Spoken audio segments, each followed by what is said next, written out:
And now I want to introduce today's guest, Mohan Sawhney. Professor Sawhney is the Associate Dean for Digital Innovation at Northwestern's Kellogg School of Management. He is a globally recognized leader in business innovation who's been at the forefront of executive education's digital transformation. He will reflect on what we have learned about digital-first executive education and what trends will shape its evolution beyond the pandemic, and how institutions and faculty need to position themselves for the future. I'll turn it over to you now, Mohan. Thank you, Sandra, and welcome everybody. What a pleasure it is to be with such a global audience and so many participants. What a year it's been, folks. It's just, I can't even, it's almost a year to this day that I taught my last executive education program. I remember coming back after teaching that program, and people were talking a little bit about having to wear masks and so on. Little did we know that I would not be back in my building for another year, and we would be where we are today. So it's been a very traumatic year. It's been a disruptive year. Many of us have suffered personal loss, but it has also been a really interesting time for forced innovation that we have had to conduct. And I think that we have seen more innovation in the past year than we've probably seen in the past decade. So what I want to reflect with you on, because I've lived through this, I've been through this, and I am going through this from two vantage points, right? So one vantage point is as a faculty member who's very active in teaching in executive education. I teach in our online programs, I teach in our in-person programs, I teach in our live stream programs, I teach our executive MBA. So I've been very actively engaged in executive education for at least 25 years at Northwestern Kellogg. But the other vantage point that I have is that of an administrator, because I'm also an associate dean at Kellogg for digital innovation, part of the senior leadership team, and I work very closely with our head of executive education, Tom O'Toole, in figuring out what's next. So this is very much sort of a personal story. It's personal observations on where we are, what we have learned, where we go from here, and what are the implications. So before we get started, let's throw up a couple of polls to get a pulse of sort of what you're feeling and what you're going through and who you are. So if we can throw up the first poll, I just want to get a sense for what is your role in executive education. Faculty, program administration, your leadership role like exec ed dean or CEO. Are you in the corporate world, talent development and learning and development?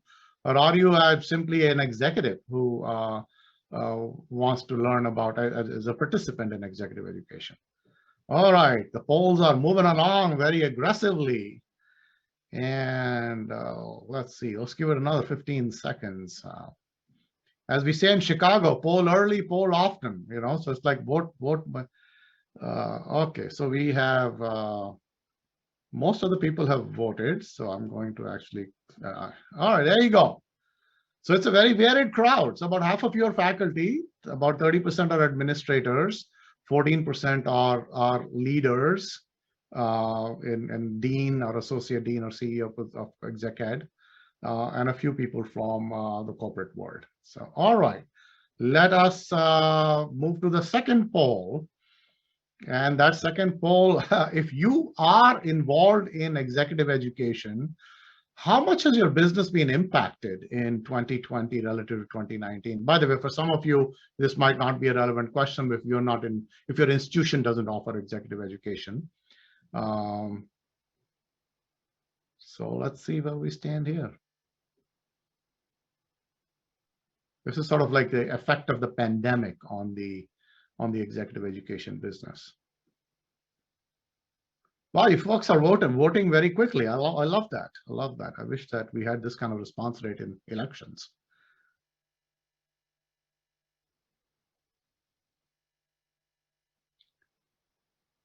All right, 5 more seconds and we can close the poll.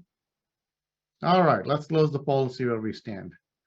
Okay, so this is very interesting. It's uniform across the board.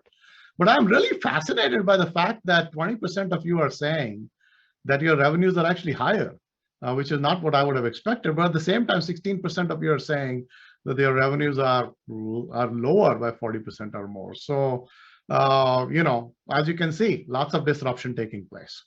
Okay. All right. So let us get started now. Thank you for that information, those polls, and we will now launch into our formal discussion. As the title suggests, folks, what I want to talk about is, when the dust settles, when this pandemic is over, which I hope it will be, some signs are looking promising with the announcement by President Biden that by May 31st, at least in the United States, everybody will be vaccinated, every adult. So life may resemble, reach some semblance of normalcy. So what happens? What have we learned? And one of my favorite metaphors in this context is that I think of what has happened to us as what happens to a rubber band when you stretch it and you stretch it and you stretch it, and you go to a point where when you release it, it doesn't go back to its original shape. It's permanently deformed just by a little bit. So this is what we've been through. We've been through so much stress. We've seen it, that, by the way, that is called in physics plastic deformation as opposed to an elastic deformation. I think we've gone through a plastic deformation of society, of work, of learning, of education. So what I want to reflect on is what happens next, what lies beyond, what is the future of executive education. I'm going to sort of focus on four themes as I discuss this. I'm going to show you a roadmap for how we reimagine executive education, how we reinvent it, starting with sort of a short term, what we need to do, to the longer term, what are the changes.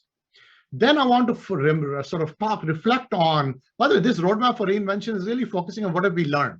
What have we learned? What is the experience we've had? And how can we put that learning to use in figuring out the modalities and the ways in which we are going to actually deliver executive education in the future. Next, I'm going to reflect on trends, right? So trends that are shaping the future, sort of where the puck is going. And I'm going to reflect on a few mega trends and themes that I see and how the market is evolving and where we go from here. By the way, as I said, disruption, as a lot of disruption has happened, a lot of innovation has happened. There are many, many interesting new competitors, which I call barbarians at the gate, disruptors, disruptive business models. I can tell you with confidence that 5 years from now, the market's going to look very, very different. So if we don't wake up and if we don't sort of, transform ourselves, disrupt ourselves, it's like eat lunch or be lunch. So who are those disruptors? What are those new business models? And what are the things that we can potentially emulate? And finally, I'm going to leave with a call to action. I believe every presentation should have three components to it. What, so what, and now what? So this is the what, but now is the important implications. What do we do next, right? What are the next steps? I'm going to leave you with some very specific guidance for institutions as well as individuals on where we go next. So as you think about executive education and how this sort of process has evolved in the past year, in 2020, starting in March, we were in react mode. And in react mode, I said what we did was what I call pandemic-driven modalities. What's an example of a pandemic-driven modality? Live streaming. Live streaming is something that we didn't do a lot, right? But we were forced to go 100% live stream or 100% online for our executive education. That's sort of what we did. But now, as we start re-entering the classroom, as we start to offer in-person modalities or hybrid modalities, we need to reflect on how we can infuse digital DNA, digital thinking, digital first redesign of all of our programs. And then going forward in Horizon 3, which will be sort of, over the next year and beyond, will be the reimagination. This is right, coming up with entirely new business models, entirely new form factors for executive education, and learning from what is happening in other industries where digital transformation is further enhanced. So these are sort of the three horizons that we want to think about: react, redesign, and reimagine. Let's dig into each of these in a little bit more detail. So in the react mode, what we did, by the way, I literally had 2 weeks to figure out how to take all of my executive education and convert it into this mode, which is I call the Zoom mode or Teams mode, whatever the platform of choice. So this is where we ended up. We were all locked into our homes and we were teaching using live stream modalities. And then, eventually, by the way, we have not reached here in executive education yet because of all of the travel constraints and the testing problems. We have done this in our MBA classroom, which is a hybrid modality. So the hybrid modality is where you have people in the classroom and people in on screen. So this is what we call roomies and zoomies, right, coming together to create a hybrid experience. We anticipate starting to get into hybrid mode as with social distancing once travel policies get relaxed. I don't think this is going to happen until the summer, but perhaps in the summer in the exec ed market, we'll be able to do hybrid modalities. Some of you might be doing this in other countries, but I think in the US, for the most part, this is only happening in degree programs for now. Okay, so what have we learned, right? As we pivoted our modalities, the first thing that you learn is that you have to redesign your content. You have to rethink how you actually communicate your content and deliver your content. There's no such thing as a 90-minute Zoom lecture. It doesn't work. So what we had to do was to reconceptualize and reimagine all of our content and chunk it down into 10 to 15-minute segments interspersed with interactive elements and exercises, whether it's a discussion or a breakout or, other sorts of activities. So we had to sort of, redesign our programs and chunk them down, add in. So by the way, how do you teach a case study, right? I mean, in a case study, normally you would have a big, long discussion, and then at the end you do a debrief. That doesn't work in a virtual, in a live stream environment. So what I had to do was to actually sort of take a case and maybe break it into 4 parts, like a 4-act play. And you do the first act, and then you have a partial reveal of what happened. Then you go on to the next issue, then you have a partial reveal, and so on until you come to the end. So that's the idea of content chunking and redesign.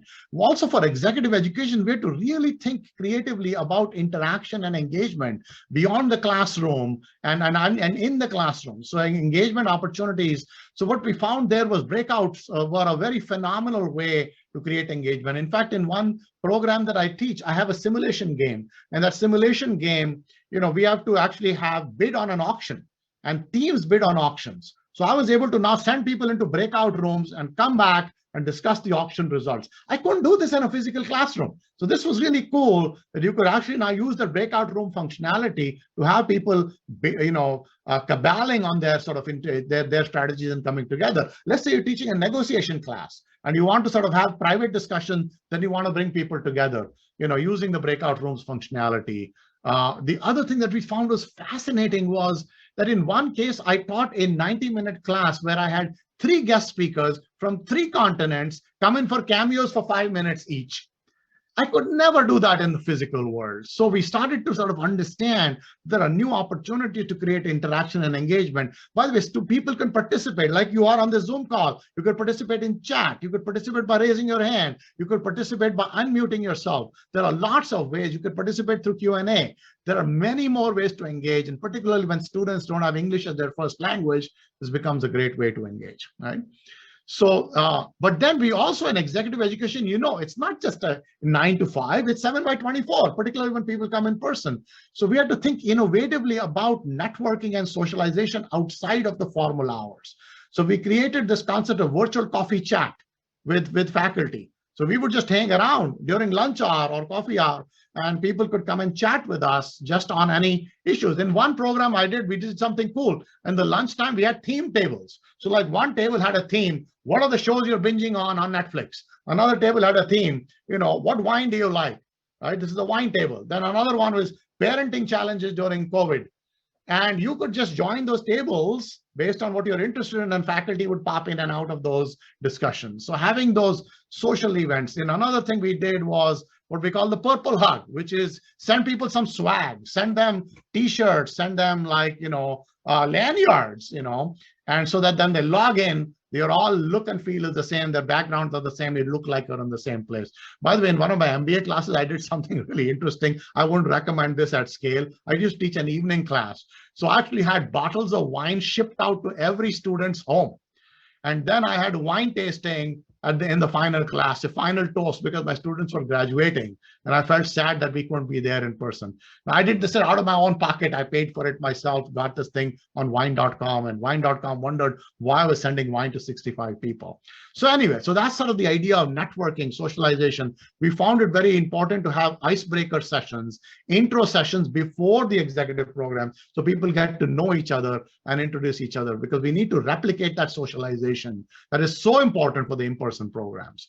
The other thing we have to think very carefully about, particularly in hybrid modalities, is equity and inclusion, making the virtual audiences and the in-person audiences feel like they are equitable, because as an instructor, when you're focusing on the classroom, you tend to forget that there are some people online. So making sure that we are encouraging everyone to participate and be equitable. So these are some of the things that we've learned in pivoting. The other thing that I want to show you this example. This is an actual example from a program I did last month, right, on January 27th. This is a 90-minute session, 8:30 to 11. Notice how precise and detailed the run of show gets, right? So the run of show here is literally, it's like a program that you're going to be running minute by minute. So you need to decide what's going to happen, who drives, and any other notes. So there is a kickoff, there is a prep session, then you have mini modules, then you have transitions, and then people come back to main sessions, and then you have readouts. So you have to literally plan out minute by minute what happens. It is much more like producing a TV show as opposed to teaching a class. So this is, by the way, I ran a 4-day program like this, and this is only the run of show for one 90-minute session. This is how precise it gets, and you have to really sort of run this with almost like you're running a network TV production, right? We also had to go through a very rigorous and systematic process for redesign. This is our process for redesigning our executive program. By the way, there's a lot going on here, but as you can see, we had to chunk our assignments down. We had to create pop quizzes. We had to create polls and knowledge checks. We had to think about simulations, guest seconds, content-based games, and platforms where you can actually have quizzes. Then you have to actually, from a content standpoint, reimagine the course, chunk the content, design the pre-work, recalibrate the lectures, recalibrate the case studies, and so on. So you see that we had to redo the core content. We have to add experiential activities. We have to think more insightfully about evaluation and measurement and rubrics. Then there is also sort of the delivery part, which is the Zoom mechanics, hacks to improve the experience, external devices or apps usage, using webcams.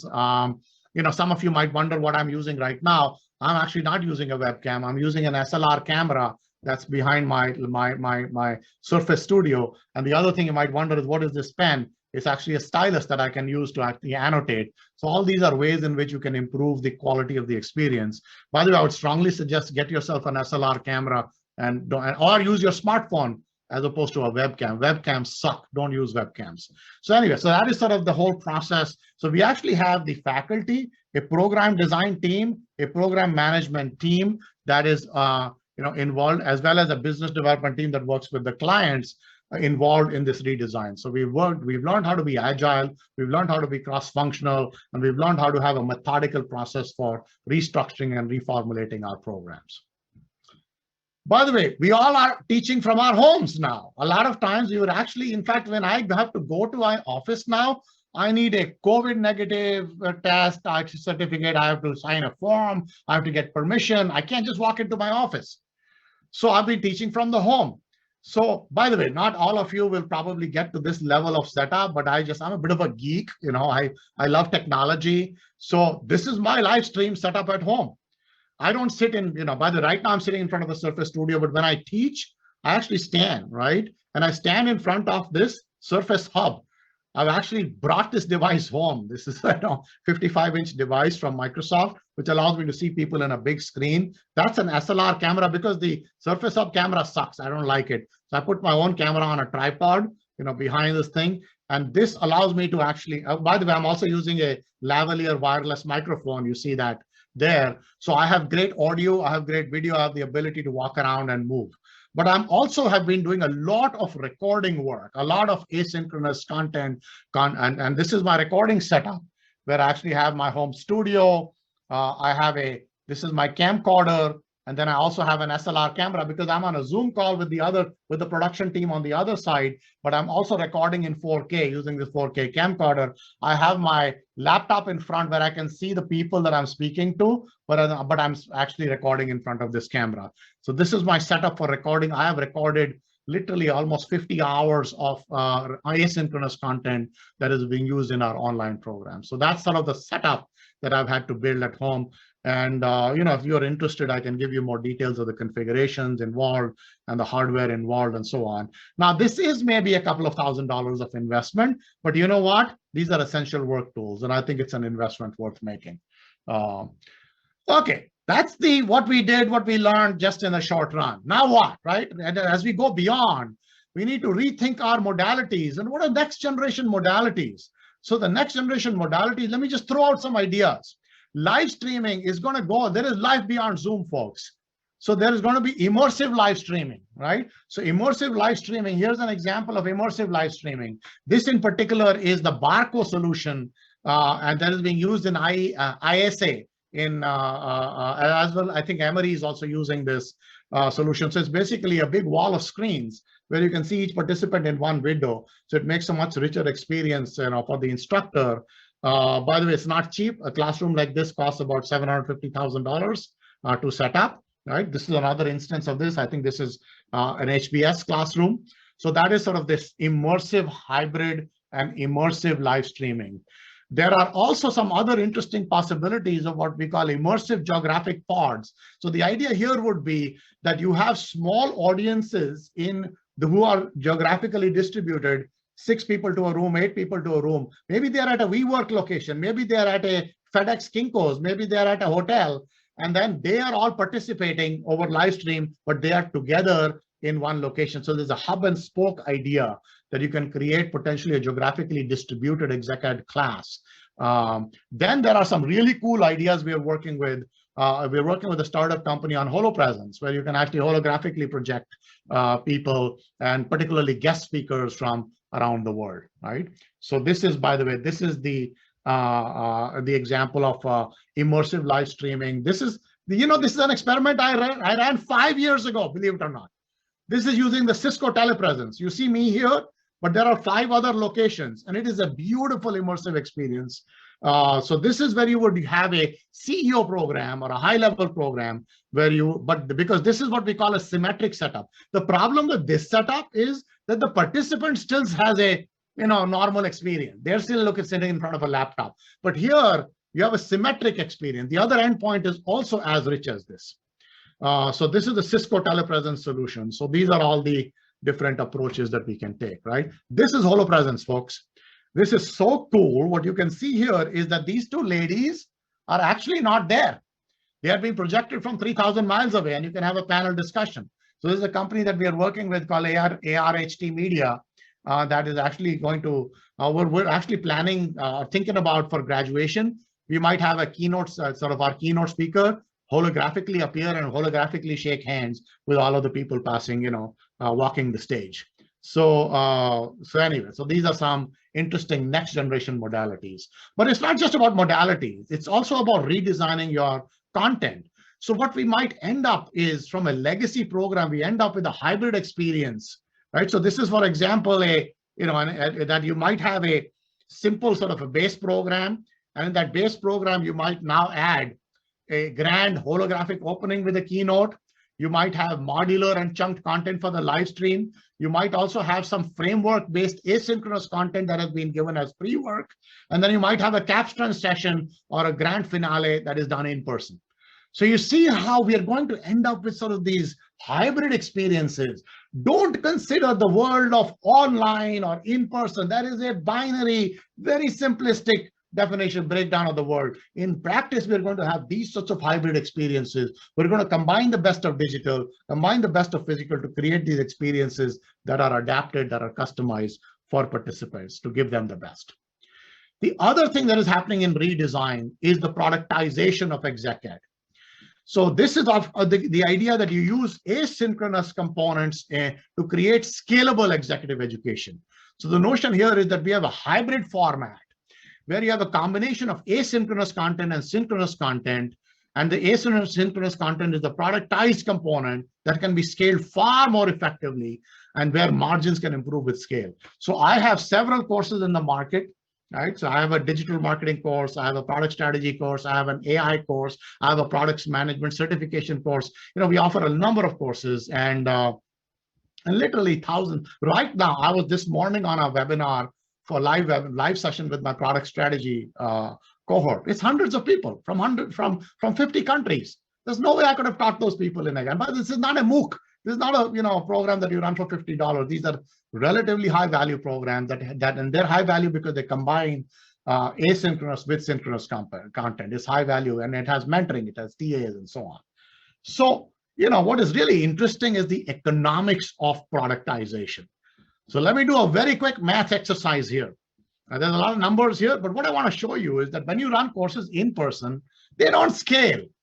They don't scale. This is, if you look at a typical, by the way, these are not our numbers. This is just randomly representative numbers of executive education. I'm not sharing any inside information here. So let's say that you charge $8,000 for a 4-day course. So very typical exec ed, today, if you look at an executive education program, $8,000 to $10,000, right? So, and if your enrollment scales, then what is your faculty cost? I'm assuming it's $10,000 a day and a 30 cohort size of 30, right? Then you look at the program manager cost, you look at room and board, and then the facility cost, right? This is the cost of actually adding depreciation and maintenance on the classroom, add the amortization of that. The faculty, how many faculty you need to teach these courses? By the way, see how many faculty you need. When you get to 5,000, you need 160 faculty. How many classrooms you need? You need 100 classrooms. Now, what is fascinating about this is the profit margin structure. The profit margin very quickly saturates, right? Because you have very high variable cost. Because the variable cost is, this is the highest component of the variable cost. This and this, right? Room and board and so on. So what you're doing is it's a services business, and a services business getting a gross margin of over 50% is very, very difficult to do. Now, supposing you took some of this content or 80% of this content and recorded it asynchronously and had a few live sessions that you offered, this is what the economics would look like. Now, let's assume you're pricing this program at $2,500, right? Which is, by the way, for that 4-day program, it typically converts into a 6 or 8 week module program where you have about 8 or 10 hours of video along with exercises, which you can charge about $2,500 for. This is very typical price point. So now you have a front-end development cost, but it's a one-time cost of developing the content, the asynchronous content, right? Let's say that's $100K. Also, by the way, you will give a revenue share to your faculty. Let's assume it's 20%, right? Different schools have different numbers. This is a very generous revenue share, 20% of the faculty. Then you have to hire some program administrators, and this, by the way, who are program leaders? These are the TAs. And then you have program administrators that you need to hire for each cohort. So let's look at the margins here. Notice that the margin initially is negative. Why? Because you got to invest in product development. But soon the margins become very attractive. So what is happening to the margin structure is that in in-person exec ed, you're saturating at 50%. But when you look at this, by the way, it's not online, it's actually hybrid, right? Because if it was all online, people won't pay $2,500. Look at the margins. You can get to an 80% gross margin very quickly. And the other interesting thing is one faculty member can reach 5,000 people, 10,000 people, 20,000 people. There is no limit. There is no limit. That is the scalability argument as you think about these online programs. All right, now let's go even further. Let's go even further beyond thinking about reimagining. What are some new business models, some new modalities? So I'm not now, by the way, in the short run, I talked about modalities, right? I talked about creative modalities we discussed. Just to review, we talked about live streaming, we talked about hybrid, we talked about blended learning, which is this asynchronous, synchronous idea. But now let's go push our thinking a little bit further. So let me take 3 analogies, right? So one analogy is Fidelity. So what did Fidelity do? Let's look at the insight behind Fidelity and Schwab. They created an open architecture model, a supermarket for mutual funds. So the insight was that, I'm not happy just with buying Fidelity mutual funds. I want to get mutual funds from Eaton Vance, from Price, from Zero Price, from a bunch of other companies. So what Fidelity said is, it's open architecture. Come and bank with us, invest with us, and you can buy products from us, you can buy products from elsewhere. What about creating a fidelity for executive education? An open architecture micro-credentialing model where that you can get micro-credentials from a bunch of different places, and there is a third party who creates a supermarket for executive education where you can bring together content and expertise from a variety of business schools. So now I'm not limited to Wharton or to Stanford or to INSEAD, or to ISB. I can get the best from everywhere.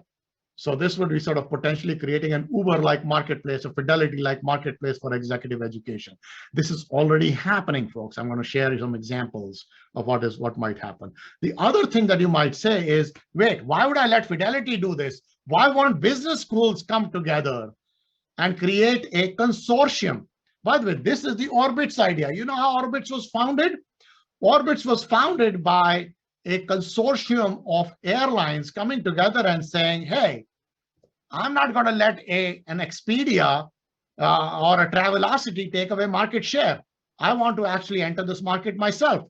So imagine that why should we compete in executive education? Why can't we collaborate? What happens if, like, the top 20 schools come together and create an Orbitz for executive education, where you can actually take online courses and mix and match credentials from a bunch of different business schools to create a hybrid executive education certificate or a degree program. If this sounds crazy, why would we collaborate with competitors? Folks, this is cooperation, collaboration and competition. I know this is logistically and administratively challenging, but there is a precedent in the industry and many industries. Remember Covisint, remember these industry consortia that were created in B2B markets. So that's another idea, the Orbitz for exec ed. The third idea is, what can we learn from Netflix? What did Netflix do? People like you saw movies like this. It's the idea of collaborative filtering and using machine learning to generate recommendations and to surface content for people. Today, when we take executive education courses, we have to decide what to take. Well, you tell me. Why should I tell you? You tell me what I need. I don't know what I don't know.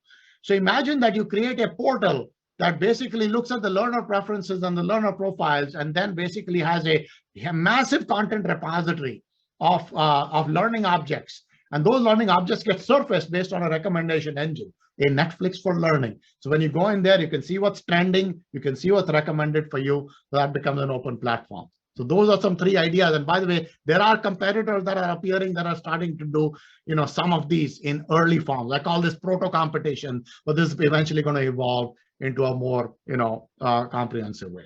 So that is sort of some of the ideas that we can learn.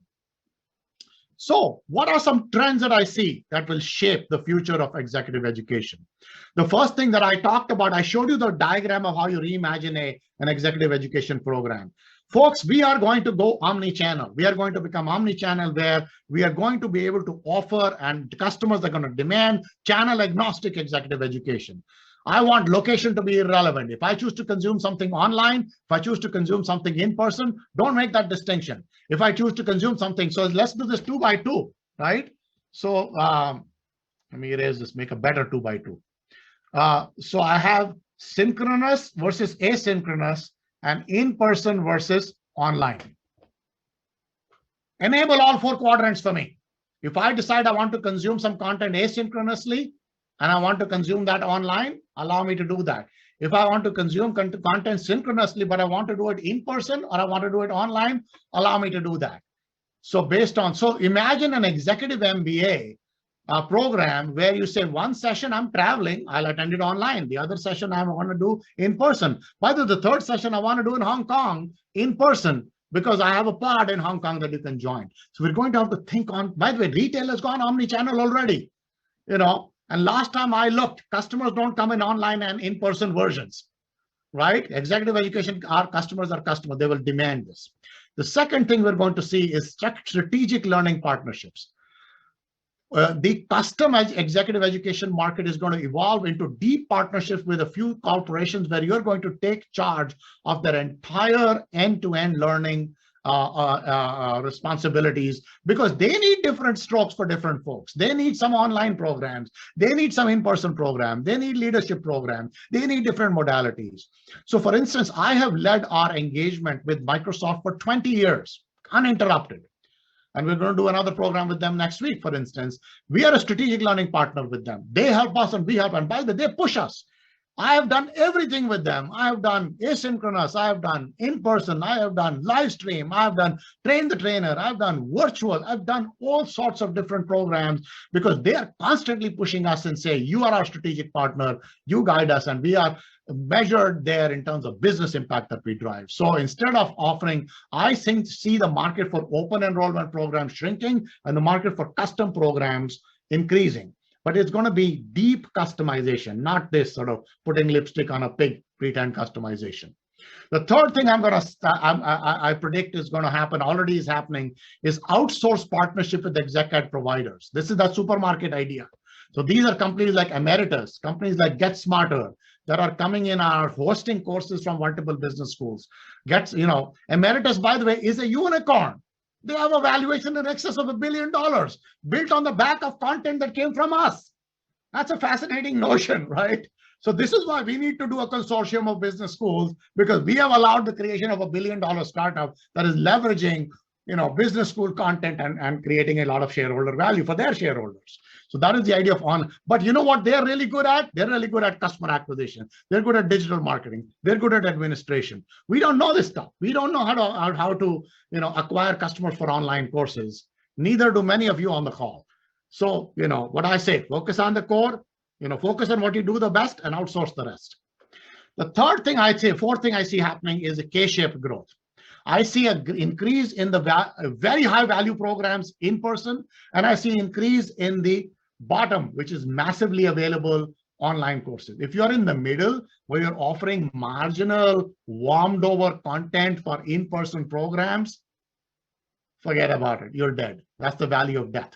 Either you go very high value in person, or you go very high scale, and online. And then the last thing that I see is this notion of skill-based certification. People want to know, they don't want to learn for the sake of learning. They're like, I need a job as a digital marketer. Can you give me certification and credentialing for digital marketing? So that is where we're going to see more and more of those very focused certification that will be skill-based certification and credentialing. And by the way, some of this credentialing may also become micro-credentialing, and these micro-credentials may be stored in a blockchain register. So you'll see, the emergence of sort of skill-based certification that can then seamlessly be populated into your LinkedIn profile and so on. So who are the barbarians at the gate?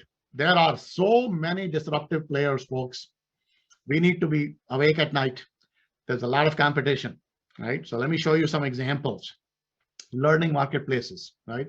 This is LinkedIn Learning. This is Coursera. This is Udemy. This is edX. So these are basically at the low end of the market. You're going to see massive amounts of content. By the way, Coursera now for $300 offers you an annual all-you-can-eat subscription. You can take thousands of courses.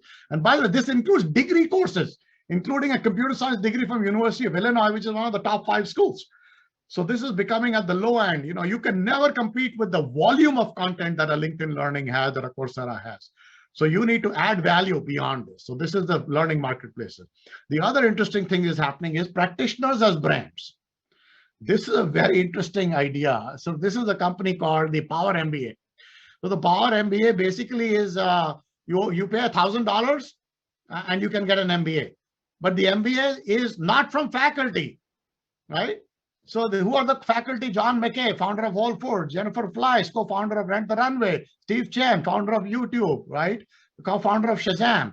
So their idea is, what do practitioners? In fact, you know what they say in their advertising? I want you to go see it. They say that practitioners academics don't know anything. They sit in the ivory tower. They're all theoretical, and they are very proud of the fact that they have no academic credentials, but their credentials are, these people have been on the street. They know what practice looks like. You know what? There's a market for that.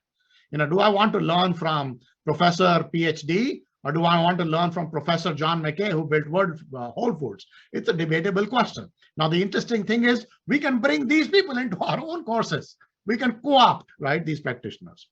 Then you have faculty as brands. So this is, some of you should take a look at, all of you should take a look at Section 4. And what Section 4 is, it's Scott Galloway from NYU, created his own company. He's his own brand, Prof G. And he's created a company that is offering online executive courses sort of as an independent provider. And, so think about this, because this is basically, people will create their own brands. Faculty will become brands. Outsource partners, right? So that is Emeritus, who are basically entering into partnerships with business schools to take their courses. They're go-to-market partners. Just like Harvard Business Publishing is to case studies, Emeritus is to executive education, right? Then you have custom degrees. This is a very interesting disruptive development. Ernst & Young has partnered with the Hult International Business School to create a custom degree for them, where they add EY content to their MBA, and you get a custom MBA. This is that idea of strategic learning partnership. Now, you might say Hult, maybe not a top 10 school or whatever, but you know what? The innovation it always comes from the periphery. The top schools like Kellogg, we are not going to be the innovators. We are too fat, happy, and lazy and rich. And by the way, that includes all of you from the Ivy Leagues, that includes all of you from the top schools. We get so hung up with our brand that we don't, we're like, oh, well, they're not relevant competitors. You know what? They will be soon. Ernst & Young didn't come to you. They went to these guys. And you know what? Ernst & Young employs 250,000 people a year. How many executives are you, creating MBAs for? And then you also have LMS platforms as a service. So this is an example of Wingspan. Wingspan is a platform from Infosys that we are working with, and where the idea would be to create this not fit for learning. They're offering this LMS platform as a service to companies, so that this seamlessly will integrate their internal corporate content with business school content into a learning management system for their employees. So lots of really interesting disruptive players. Let us look at how the market is getting stratified. So I see the stratification of the exec ed market based on a very simple good, better, best. And this is based on the level of synchronous versus asynchronous content. So at the low end, we have the 100% asynchronous courses. This is your Coursera. This is your, LinkedIn Learning, where the price point may be $50 per participant or even free. So these are what we call the MOOCs, the massive online courses. These are offered by commercial learning marketplace providers. And by the way, a lot of business schools offer courses, right, in partnership. So that's the low end of the market. The middle end of the market is the blended program. This is sort of what we are doing in partnership with the outsourced learning providers. So we are hybrid certification programs, which are offered by B schools in partnership with these outsourced. So this combines, mentoring and teaching assistants and exercises and live sessions along with asynchronous content. So that's why you can charge at higher price point, right? But the volume is much lower. These are, by the way, we also call these SPOCs. Simple, small private online courses as opposed to a MOOC. And then you have the live program. By the way, live can be either today's live stream, but eventually it'll be live in person. And this is your $10,000 to $50,000 up to $100,000 per participant. These are your flagship programs. By the way, I believe that the open enrollment market is going to shrink into a few flagship programs for senior executives. So you got to have a brand name. You got to be able to attract a C-level audience, and that is at the high end. By the way, the volumes here, if this is X, this is going to be, 10X, and this is 1000X. That's sort of the scale that you're going to get. And you need to make sure as an executive education institution that you are present in all of these. But what I'm saying is that the market is going to bifurcate, and this is going to become a very rarefied business at a very, very high value. You better have the brand to support it. Another very interesting thing that is happening that I see segmentation on a different dimension, which is how long is the program? So you know what? The media moved from soap operas to watching movies on Netflix to watching 5-minute videos on YouTube to now TikTok, 15 seconds. So what's the TikTok for exec ed? What's the 2-hour fix? There's a 2-hour, there could be a 2-hour module, a 2-week sprint, an 8-week course, a 6-month course, an 18-month degree. Today, we are all sitting somewhere here, right? We offer sort of 1 to 2 week courses, but by the way, these are all online, right? I'm thinking about all of these as online. So in the online courses, I predict that we're going to see a stretching of this continuum on both sides. On the one side, we'll see the evolution of degrees, 12-month degrees, 18-month degrees. On the other side, you'll see TikTok for exec ed, a short, quick hit. And with very high production values, with animation, with cartoons, with AR, with VR, but very short and very sort of bite-sized pieces. So this is sort of something we should keep our eyes and ears open on. Don't sit on your moral high chair and say that this is not something we do. This is, low-end content. There is a market for it. There is a big market for it, right? At Section 4, they can enroll up to 2,000 people in 1-2 week course. So, even if I'm charging only $750, that's $1.5 million every time I run a 2-week course. That's something to think about. The other very interesting thing that is going to happen in Exec Ed is this is the most famous opera singer from 1801, Ellington, right? So she earned 10,000 pounds in 1801, which was a huge record because she gave live concerts at very high premiums. And this is our good friend Elton John, who made $100 million. By the way, this is worth $1 million in today's, after you correct for inflation. Why is Elton John worth 100 Ellingtons? The secret is the phonograph. So before the phonograph was invented, we had half decent singers were able to make a living performance in performing in music halls. But when you can listen to the best performance in the world at home, why should you pay to hear, a merely competent person perform in person? Recorded media moved the performing arts industry. It moved the sport industry to a winner-take-most economic model, where the difference between the people at the top and the people at the bottom is 100 times. That's why, you can pay $50 million to a soccer star. This is why Elton John and Taylor Swift make $100 million a year. This is called superstar economics. The secret, asynchronous. The secret, being able to record and scale. I showed you the scaling argument, right? I showed you the scaling argument. And what I predict is going to happen is that faculty, there will be a superstars will emerge. So, what happened to the earnings of opera singers after the gramophone was invented? The mean went down, but the variance went up, which means the average singer made less, but some people made a ton of money. That's what's going to happen. Superstar economics is coming to executive education, folks. All right, let's conclude with where we go next. So what and now what? This is more for all of you who are deans and who are associate deans, who are in the administrative roles. The first thing you want to do is that you want to prepare for the post-pandemic in-person programs by offering and infusing hybrid and blended learning modalities into everything that you do. Don't think about what you're doing today. Think about what will persist a year from now. Take insights that I shared with you and say, how do we infuse our digital DNA into these modalities for the future for all of executive education? The second thing is think about how you can create these programs, online programs that are high value, that lie between the low-cost MOOCs and the high-cost in-person programs, because this is going to become a very rarefied market. And this is a market that you cannot address, or actually is not very lucrative. Third, you got to think about how now you have to become a production studio. You have to become a movie studio. Where is your infrastructure for recording, for production, for instructional design? Durable online content, folks, is like software development. It's like product development. You need a ton of infrastructure. So you need to bring sort of all of that, and you need people who are instructional designers, UI UX designers, who are video producers, who are animators. So all that. I learned this from Byju's in India. They are a learning provider online. Byju's told me that they take 1 week to produce 5 seconds of online video. So that's what we got to do. This is not about sitting in front of a camera and recording this Zoom call. That's not going to work. You need high production value. Also, by the way, I will guarantee you that if you have 100 faculty, only 5 of them have content that will be marketable online.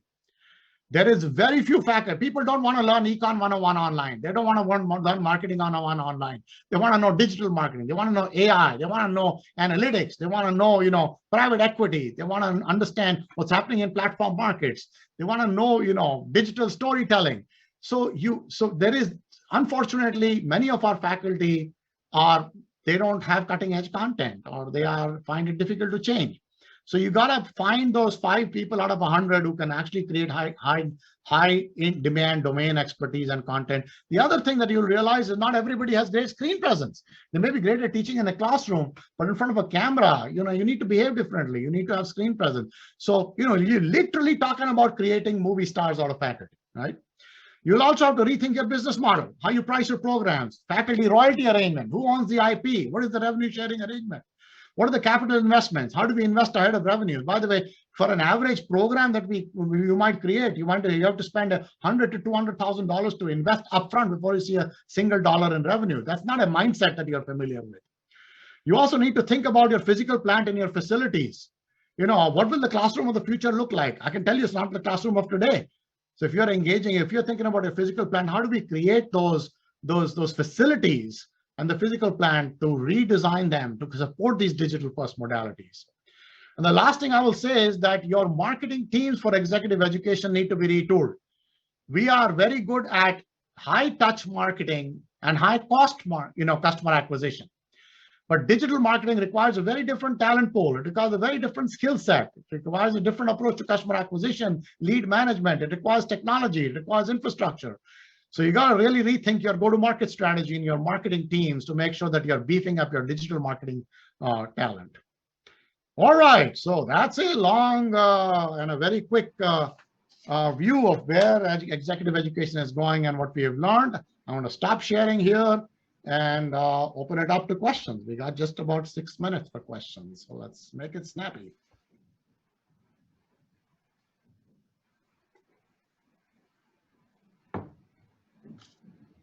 So Mohan, we've received quite a few questions in the Q&A. Would you like me to just send a few of those? Okay.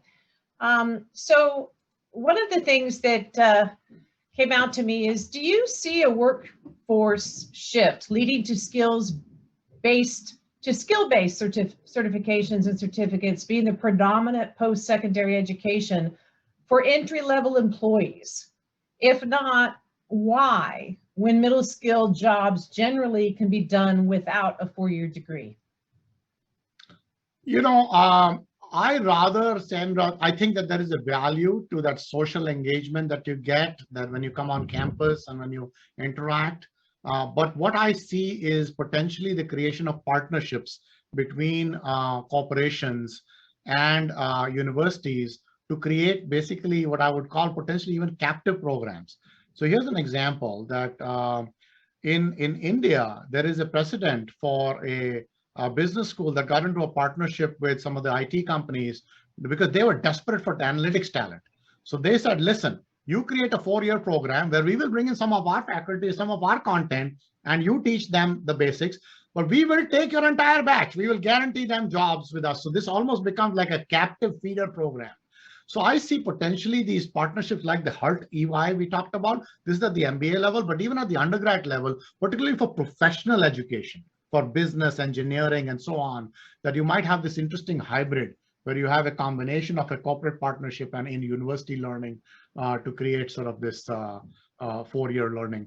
But beyond 4-year learning, when you have the entry-level jobs, I'll see the possibility of, again, creating captive programs to potential. So I see this coming faster, Sandra, in MBAs, because you'll have custom MBAs and partnership. I do not necessarily need to come to a campus to get an MBA. That's where you see these learning partnerships. I think undergraduate education, there is a sort of a rounding out of what you need to do. You need to develop as a human being.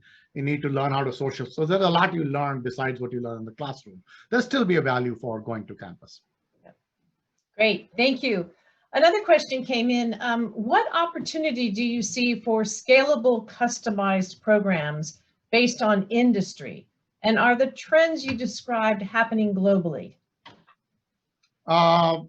So these scalable programs absolutely will happen by industry, right? So because, but it will have to be scaled. So for instance, I teach my product strategy program, right, online, Sandra. So and that's an open program. It's anybody can. So I often get requests from companies to say, hey, can you create a custom version of this for us, for pharma, or for Google or whatever?